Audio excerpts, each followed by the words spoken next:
Bet you never thought you'd see me review a Mila Kunis movie.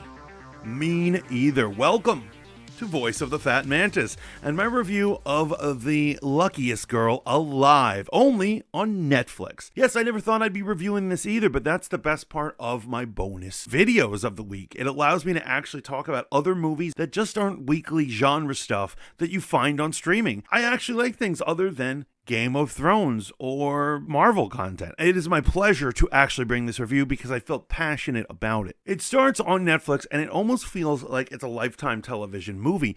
It is about a perfect girl with a perfect fiance. She's marrying into the handsome Finn Wittrock into his perfect, wealthy, Upper West Side New York lifestyle.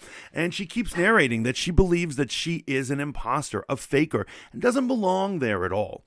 As we continue through it, it's your typical Netflix movie. Not necessarily sophisticated dialogue, it's just kind of sort of there. As the story unravels, they suddenly start hitting you up with some flashbacks to her childhood, particularly her high school years, and then they hit you with a flashback that is so jarring, that is so overly dark, so salacious, so disgusting, it upset me to my core. I am talking about the R word.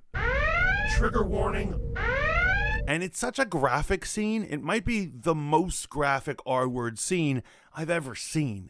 This seems to be a trend on Netflix where they love super salacious subject matter, such as murder, mayhem, and particularly assault on people in that fashion. And I gotta say, it was really upsetting, and it was, in my opinion, unsettling. The movie does a strange thing later on down the line. From instead of being like a Lifetime television movie style, but it tries to be serious about the subject matter and tries to tell you that this is an important film to watch because it's going to help you get over your trauma, and we need to discuss these things such as assault. However, anyone who has been assaulted is going to be traumatized from the scenes earlier. It was totally out of place. They do the same thing later on when there is a Columbine-style shooting where kids shoot up their school, and it is graphic, and it is horrific, and it does not go tonally with any other part of the movie. It was a little disjointed and all over the place. Now, I do think the moral of the movie is a very important one, and we need to take these things very seriously, but I don't think that's what Netflix created here. I think they created something that they know their audience is going to watch. They want to see women get assaulted. They want to see violence and madness and all the stuff that we get when we're watching our evening news. We want to lick our lips at the disgusting nature of humans. And that's what you get more out of than the actual moral of the story. The actual moral of the story, the last 5 minutes of the movie, almost came out of nowhere. And I didn't even think this was going to attempt to try to be an uplifting, soulful experience. I have to say, I feel like they missed the bar, although, I'm not going to lie, the more primitive side of me enjoyed it.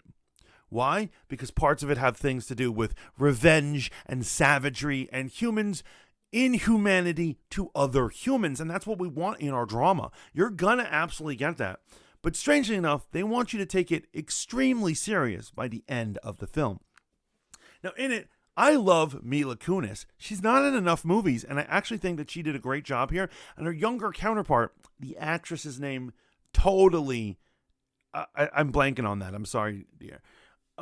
Did a wonderful job doing that. Finn Wittrock is good in everything he's ever done. So ultimately, you're going to have an enjoyable thing. But you have to be warned. You have to be prepared that there's some subject matter that there are certain people in my life I would never show this movie to or be able to recommend it to them because of how Netflix decides to not hold back punches.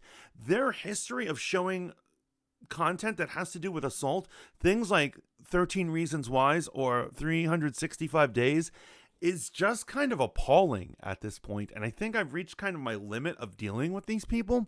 I just kind of wish more people were prepared because I was unprepared to see what was there. Now, this story does rely on a lot of modern day tropes. It's almost as if somebody took all of the things that are wrong with modern day society and rolled them into one storyline in order to shock and appall us. And they successfully do that. Whether this is uplifting is going to have to be a personal experience. This has made me actually feel torn. I can't tell if I liked it. I mean, I liked it. I just thought it's an irresponsible film. And you don't hear me saying that a lot. I'm all free speech all the time. I think people should be able to do whatever they want. But I think this is taking advantage of people. And yeah, it's taking advantage, man. It's not cool, Netflix. But if you're willing to just watch a drama where dramatic things happen and that's your cup of tea, like I said, like a Lifetime television movie, then I highly recommend this movie. And also, it almost feels like it's a return of Mila Kunis, although maybe she's been doing other things and I haven't noticed. But it was good to see her up on stage there. And so there you go. That is my review of The Luckiest Girl Alive. What did you think about it? Did you know what you were in for when this movie came out and when people were talking about it? It is all the buzz right now on Netflix. So do what you will with that information. Remember to like, share, and subscribe, and keep tuning in to Voice of the Fat Mantis for more reviews, analysis, and hopefully in the coming seasons there will be less genre content so I can actually talk about cinema in general. Until next time, ciao for now.